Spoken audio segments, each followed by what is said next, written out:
Hi everyone, maayong hapon. Kumusta mong tanan? I'm cooking. Ako okay ra. Thank you. I'm cooking kamote.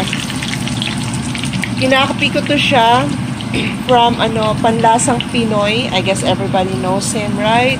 He's a very famous YouTuber. Filipino YouTuber na magaling magluto.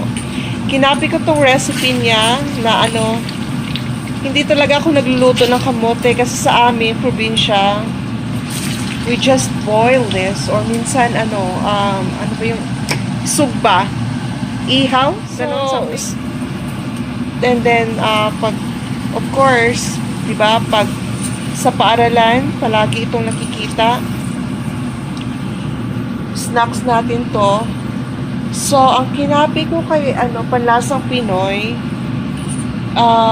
first oil, 'di ba? Nagpapainit siya ng oil and then he drops some sugar.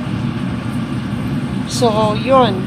Drop some sugar and then lunod na yung kamote. And then flip pag ready na. So, 'yun na ang ating kamote. It smells so good and what do you call? Kamote Q. Itutuhog ko siya. Ano ba yun sa Tagalog? Basta, ready na yan siya. So, look. It's really oily.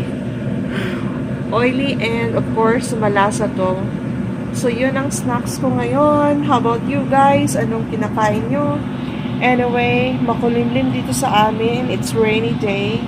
So, perfect to siya sa aking snacks.